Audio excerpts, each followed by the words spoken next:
Diamond cuts diamond. Charles defies Sussex in ultimate blow if they still brazenly demand titles.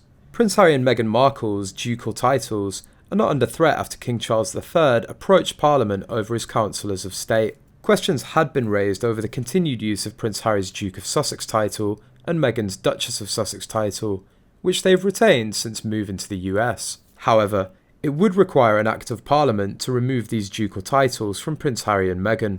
Harry and Meghan Markle might be stripped of their royal titles as the Duke and Duchess of Sussex if the Netflix documentary series makes false claims about the royal family. King Charles won't hold back and might even deprive the Sussex family of their titles, along with those of their children Archie and Lilibet. Yet on Monday, King Charles approached Parliament to initiate the process of passing legislation which would change the 1937 Regency Act. It's been widely interpreted as a move which could sideline Prince Harry and Prince Andrew, who are councillors of state, with Camilla, Queen Consort, Prince William and Princess Beatrice, despite no longer being working royals. Just because King Charles now has a track record of approaching Parliament to change traditional royal matters, doesn't mean he'll do the same when it comes to the Duke and Duchess of Sussex. Dr. Bob Morris described the two parliamentary processes as entirely distinct from one another. Uncontroversial amendments to the Regency legislation are entirely distinct from depriving the Sussexes of their ducal titles.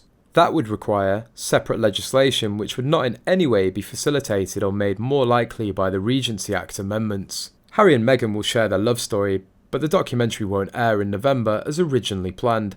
It will instead air in 2023.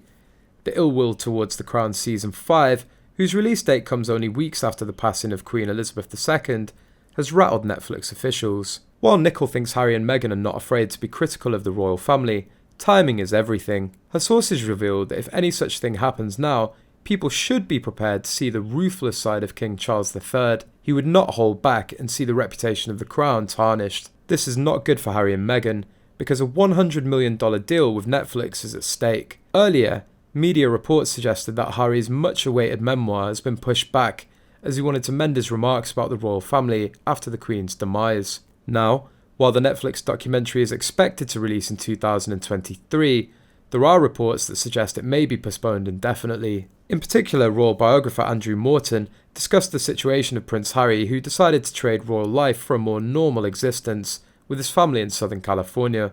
Prince Harry didn't particularly want to be a royal. Obviously, he used the title and used the access, but he doesn't particularly want to do the job, as it's presently constituted. When you're a working royal, you're yoked to serve and to duty, and you saw that with the Queen.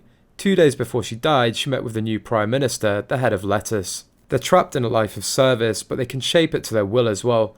And it's not the worst gig in the world to have a President of the United States on speed dial. Yeah, fair enough. Asked whether Harry might have wanted to have a more important role in the family, Morton says, "I think what everyone should understand about the royal family is that, inside the family, it's not about popularity, it's about position. And however long Harry lived, he would never oust William from his position as the future king. He would always be number 2 or number 3. And more than that, he would very rapidly go down the pecking order, as has, for example, Prince Andrew, from being second in line to the throne for a time, to now 8th in line."